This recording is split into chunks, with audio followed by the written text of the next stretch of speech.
Welcome back. This is the Playbook.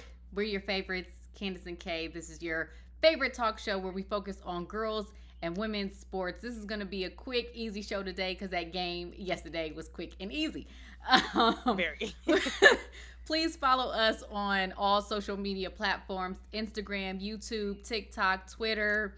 We have a website, girlsonlysportsnetwork.com, so check that out. We're going to get it updated, all that good stuff. So stick with us. We'll have some really good stuff coming up soon. So first, before we get into the NCAA championship, we want to first talk about soccer and our full court press. Now, we're going to press through this real quick.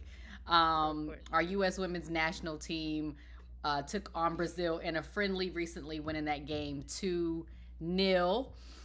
Their first win since that loss in the She Believes Cup. What stood out for you? For me, it was Alyssa Thomas off rip. She just looked like anytime she got the ball on her foot, she wanted to score. But I thought they looked really good. I agree with you. I think Alyssa Thomas is in impeccable form right now.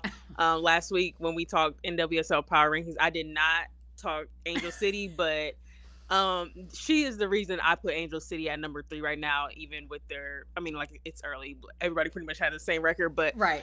She's the reason I put them at number 3. She looks great. She looks unstoppable, and she looked like she worked hard to get back onto that U.S. women's national team. And yeah, scary. I think the attack looks good. Trinity looked good. She sure did. Back after 8 months. Again, she said that the back, she thinks it'll never be fully healed. And then I think coming off late in that game, you kind of see that manifesting. Yeah. So hopefully it's nothing too serious. But yeah, the only thing I really worry right now with US is that back line and how we're going to stack up in the long run if we can't get some of these mainstays back. Right. All that meaning Germa and everybody else. Right. All that means is we probably got to start scoring more goals than everybody else. Right. Until all those players get healthy. It's one of the things that stuck to about Trinity. Those back injuries, especially with athletes. Yeah. It's a hard thing to recover from. Yeah. And also shout out to Lauren Horan, aka Lauren Heaps. Listen, Lindsay. Maybe like I'm gonna need these athletes who make a name for themselves. I know, you want to get your husband's last name, but it's gonna take a minute. Right. It's gonna take a minute for me to understand who you are. I'm sitting here talking like that looks like Lauren Horan. She's taking a penalty. Why are you calling her Lauren? Well, I mean Lindsay. It's her everything just got jacked up. You had me second guess. I'm like, wait, is her name Lauren? Because you were saying it confident. First name, last name, I jacked it all up. Lindsay Horan. I'm like, who is that? It has she has the same face, but they kept saying Heaps. I'm like, who is Lindsay Heaps? We still learning the new names. It's okay. We're going to get there. We're going to get there. But shout out to the U.S. women's national team for getting another one in the win column again. It's always fun to keep up with them. In our She Did That segment, I'm going to flip it a little bit. I have 2 She Did That's. We had a big retirement notice that came out. Elena Delle Donne, EDD, one of the 3 to oh my see. goodness, man. One of the greatest to ever lace up her sneakers. Her story, just, she was McDonald's All-American, signed to UConn, left basketball for 2 years only to pop back up at Delaware and make a run to the Sweet 16. Obviously went pro. Did she leave with 1 or 2 championships? In the W. I was going to say in Chicago? I think just one. Just one with Washington. She just won the one with Washington, yeah. But had one of the greatest individual seasons we'll ever see, averaging 50, 40, 90, which is absolutely ridiculous. But shout out to Elena Delle Donne. I think she's one of our biggest what ifs in women's basketball, because I don't think we've ever seen her 100% healthy. And she was still able to have a first ballot Hall of Fame career with it. But shout out to EDD. Shout out to EDD. None of my goats. Yeah, none of my goats is giving me a retirement tour. And None. I'm hurt by that, but no Candace Parker, no Diana Taurasi, no Elena Delle Donne. So They just Nothing getting for out of me. here. They like, look, I'm tired. y'all ain't give us enough while we was here, so we just bowing out gracefully. Right. Another shout out before we start talking about and summarizing the women's national championship game. We got to give a shout out to the 2020 recruiting class. Paige Beckers. It was nasty. Angel Reese. Cameron Brink. Nasty.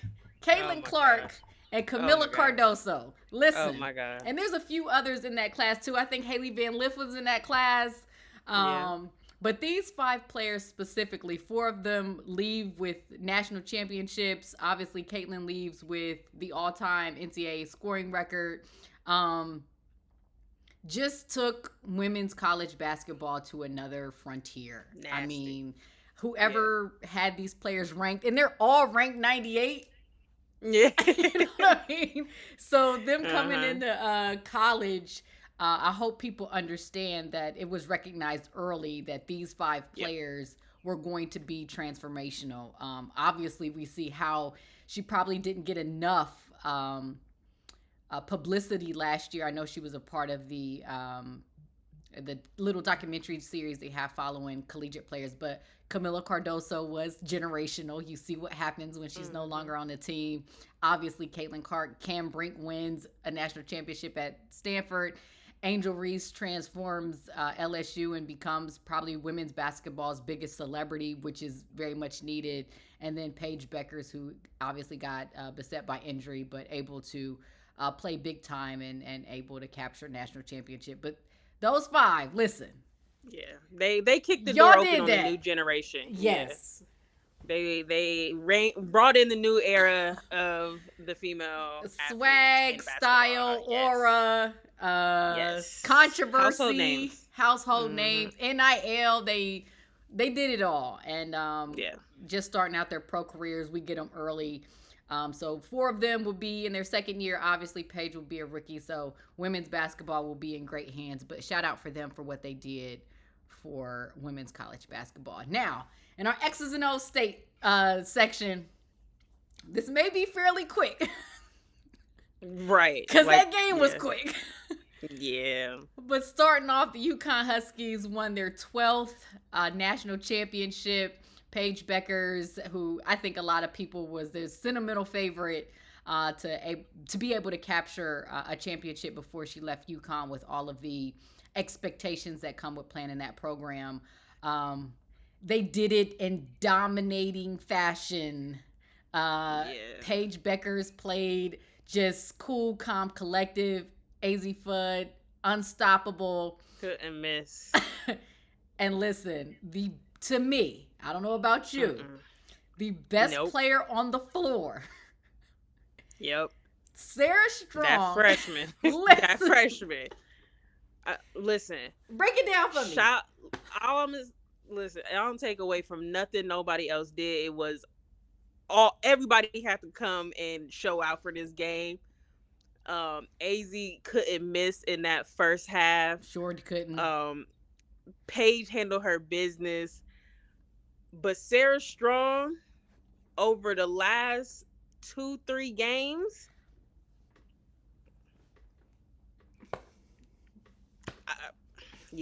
we speechless. Yeah, like it was beautiful to be able to witness that. Right. Like her stat line was actually insane. Matter of fact, let me just pull it up real quick, cause it was 22 points, and probably 27 at the end of the game. 10 for 15 boards from the floor, 2 for 3 from 3-point line, 15 rebounds, 5 assists, 24 points. This is a freshman in a national championship game. She said, "No, I've been here. Listen. I'm meant to be here. I'm supposed to be here." Do you know how comforting that is for Gino with Paige leaving? This program's in great hands, guys. Right? Like, at this point, you can talk however you want to talk, because I know, a couple of things he's been saying here, but you talk like that when you got Sarah coming back possibly for 3 more years. Like, her performance was just absolutely ridiculous. 82-59. I mean, there's just not a lot to say about UConn. Offensively, they were on track. Defensively, they were on track. They were just locked in. Yeah.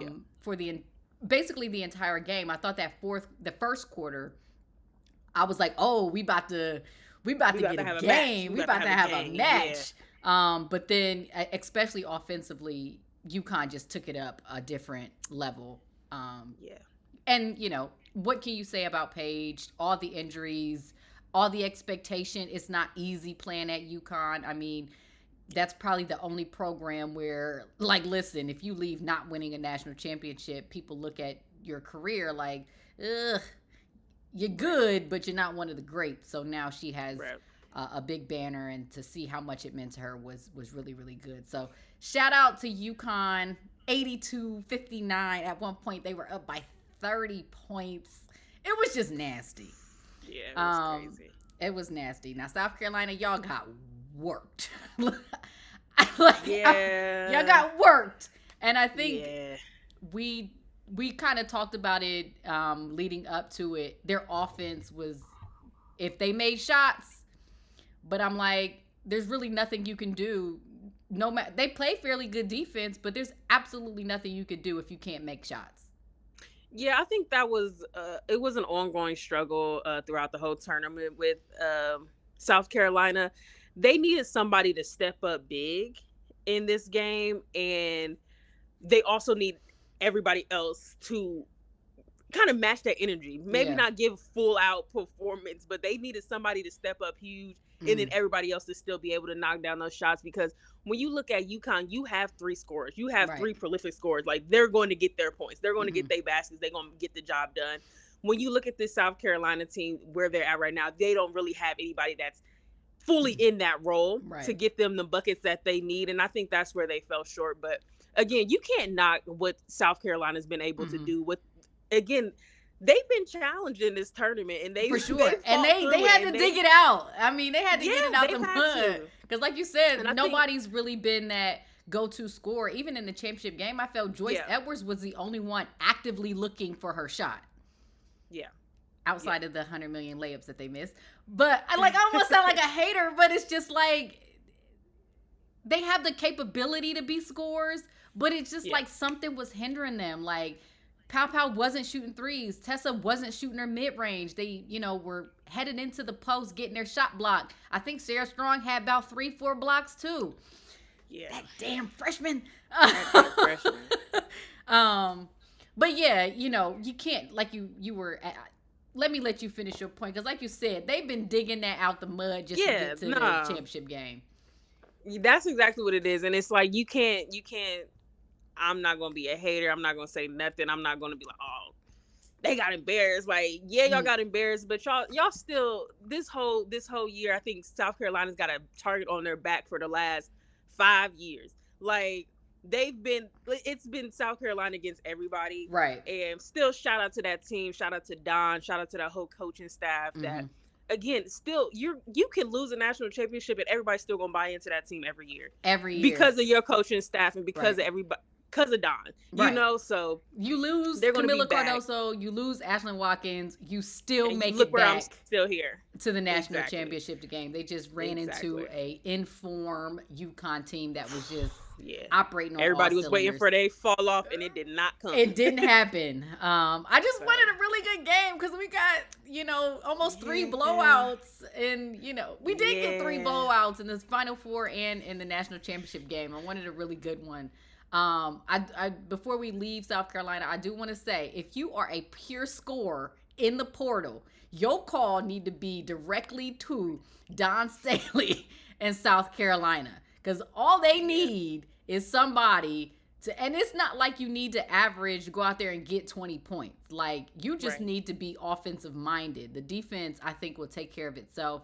But I think outside of Joyce and probably Malaysia next year, once she gets kind of full control of the offense, because they're not her for sure. Upside is crazy. Yeah, it's crazy. And I think even in that first half, I think, there was just a couple lapses of, I know Don pulled her a bit early, but like, I think this is what, because you kind of saw Don Staley's attitude. She was like, we got to ask it. You know what I mean?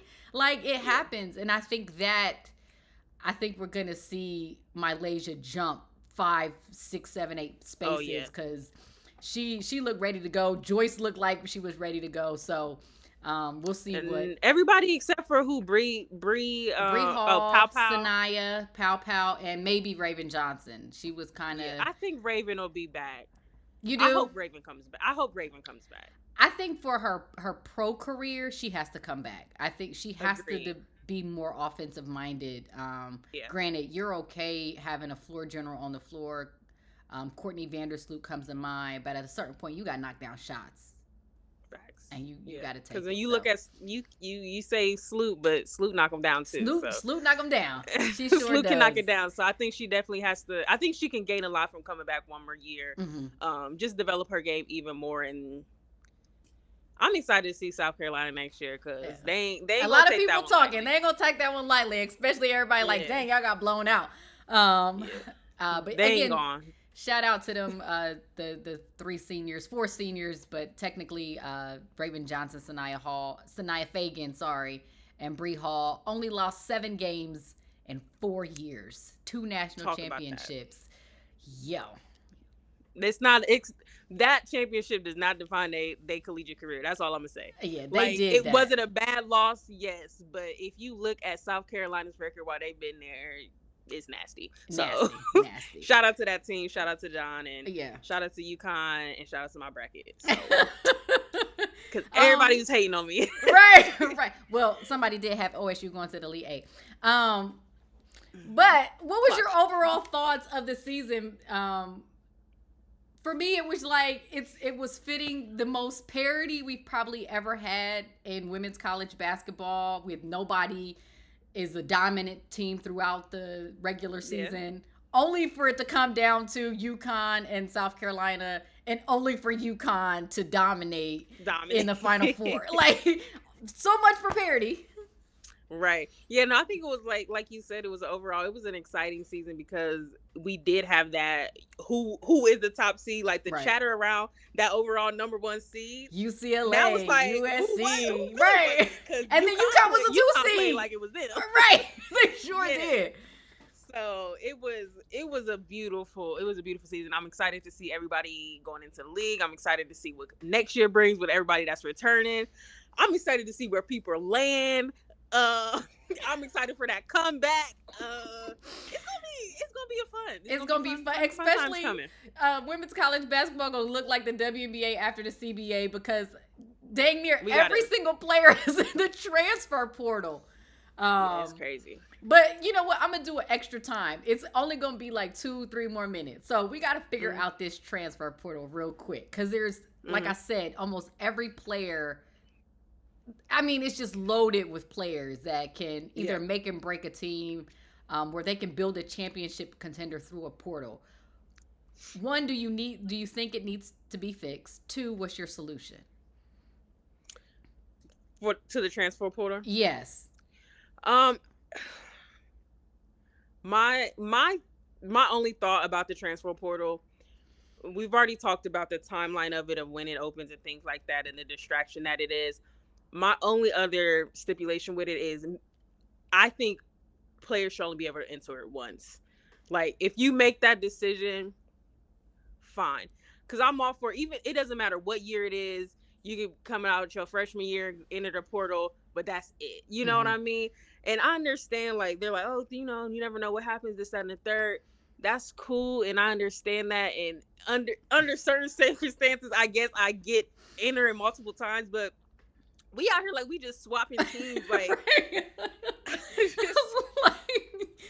I don't get it. I think there needs to be a limit. Yeah, maybe two transfer portals max. Cause like, how have some of these players played on 3-4 different teams? I'm like, it's a bit much. Yeah, I'm with you. It's a bit much. I think that's a girls only sports standard. Is, I think we can agree. I think it needs to be 1 year. If you decide to do, you get a free 1 year, and then that second year should be, I don't know, maybe. I don't know if I have them sit out a year, but there has to be something. Too, yeah, that's harsh. That feels harsh. Like, especially, I think there could be rules, like if there's a coaching change, you can go into the portal. True. But once you get onto, maybe if you get onto that second one, That's it. Yeah. And, if you get to your third transfer, you got to sit out a year. And then, you'll be Sedona Prince age. Um, but One more year. yeah. Well, let me stop. No, I'm just playing. Yeah, but I think it needs some wrangling, because we'll get to a point where girls coming out of college or high school is going to be hard pressed to find space on any team, just because they're Right. going to be competing against players who Portal. have been there, portal players, and then players they're averaging like 15, 16 points a game. Or you see the Yeah. players on USC, I'm like, y'all just got to, Yeah. like, why y'all leave it? Trust the process. Trust the process. But that is our show. Once again, shout out and congratulations to the UConn Huskies, 12 national championships. I think that is the most in men's and women's basketball. So that dominant program is back on top. The quick show, we're going to be back next week. We'll probably have some interesting and exclusive content, because we'll be heading down to Louisville to see racing, who they play, Washington. So we'll get to Washington, yeah. have some footage from there. So please stay with us and joining us. I am Candace. This is Kay, and we are Girls Only Sports.